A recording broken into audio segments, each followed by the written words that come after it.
গত ১৬ বছর যেটা দেখেছি যে আপনার যিনি রাষ্ট্রপ্রধান ছিলেন তিনি জাতিসংঘেও বহুবার গিয়েছেন, প্রতি বছরই গিয়েছেন। তো সেখানে অনেক চেষ্টাও করেছেন, কিন্তু মার্কিন কোনো প্রেসিডেন্টের সাথে তিনি বৈঠক করতে পারেননি। আমরা একবার দেখেছি একটি ছবি তুলেছেন এবং সেটি ব্যাপক প্রচারণাও চালিয়েছেন।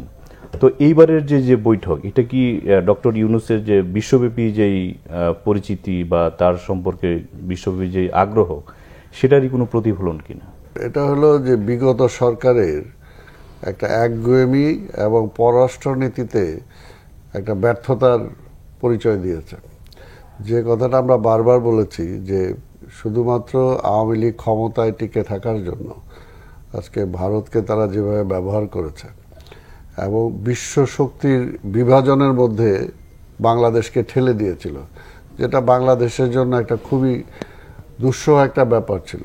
এগুলো করতে যে বাংলাদেশটাকে তারা, বাংলাদেশের অর্থনীতিকে তারা শেষ করেছে এবং বাংলাদেশের ভাবমূর্তি সারা বিশ্বে কূটনৈতিক পারেও যেটা আগে একটা ভালো একটা অবস্থান ছিল সেটাকেও তারা ম্লান করে দিয়েছে। তারা শুধু মনে করেছে যে ক্ষমতায় টিকে থাকতে হলে আর কাউকে দরকার নেই, আমার পাশের দেশ যদি ঠিক থাকে তাহলে আমার সব ঠিক থাকবে।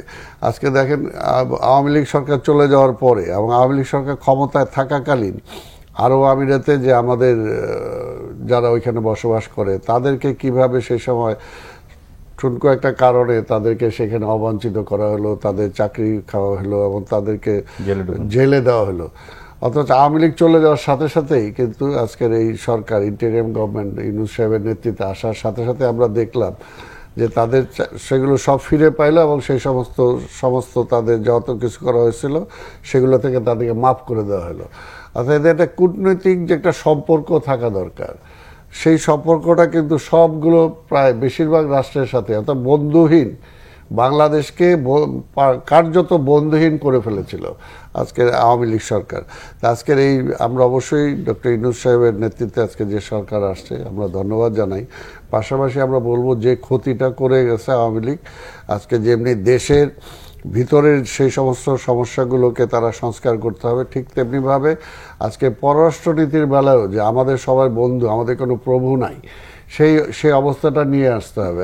আর সবার সাথে সম্পর্ক যাতে গড়ে তোলা যায় সেই অবস্থাটা সৃষ্টি করতে হবে। কারণ আজকে বিশ্ববাসীর কাছে যেটা প্রমাণ হয়েছে যে একসময় আওয়ামী লীগ যেটা ছিল বটমলেস বাস্কেট, ঠিক আবার এই আওয়ামী লীগের শেখ হাসিনার আমলে কিন্তু আবার সেই একই বটমলেস বাস্কেট হয়ে গেছে। অর্থাৎ বিদেশ থেকে টাকা আনতেছে, আবার ওই টাকাই তারা লুটপাট করে সেই টাকা আবার বিদেশে তারা পাঠিয়ে দিচ্ছে, অর্থাৎ দেশে কোনো কাজ হচ্ছে না। এটা কিন্তু একটা ভাবমূর্তি সারা পৃথিবীতে তারা গড়ে তুলছিল যে বাংলাদেশে সাহায্য দিয়ে কোনো লাভ নাই, সব লুট হয়ে যায়, সব ডাকাতি হয়ে যায়, সব চোর হয়ে যায়।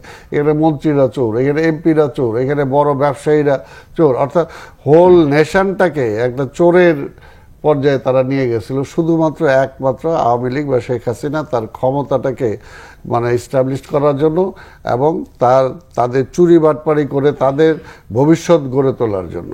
তো সেই অবস্থা থেকে আমরা আশা করি মুক্তি পাবে এবং আজকের আমাদের ইউনূস সাহেব সেখানে গেছেন। আমরা আশা করব যে আমাদের যে অর্থনীতির যে ক্ষতিটা হয়েছে সেই অর্থনীতি যারা আজকে চুরি করে ব্যাংক থেকে টোটাল ব্যাংকের টাকাই লুট হয়ে গেছে, আমরা আশা করব যে এখন ঋণ না এনে যাতে সেই সমস্ত লুট হওয়া টাকাগুলো যাতে উদ্ধার করা যায় এবং সেগুলোর জন্য ওয়ার্ল্ড ব্যাংক বলি, এশিয়ান ব্যাংক বলি বা বিভিন্ন দাতা যে সমস্ত রাষ্ট্রগুলো আছে আমেরিকা সহ, আজকে সেই সমস্ত রাষ্ট্রগুলোর সাথে স্বাভাবিকভাবে ডক্টর ইউনূসের একটা ভালো সম্পর্ক আছে, সেটাকে কাজে লাগিয়ে এবং বাংলাদেশ সম্পর্কেও সবার একটা ধারণা আছে, কাজে সেটা কাজে লাগিয়ে যাতে অর্থনীতিটাকে চাঙ্গা করা যায় এবং বিদেশে যে ভাবমূর্তিটা নষ্ট হয়েছে সেই ভাবমূর্তিটা যাকে আবার পুনর্জাগরণ করা যায় সেটার জন্য অবশ্যই ডক্টর ইউনূস সাহেব চেষ্টা করবেন, এটাই আমরা আশা করি।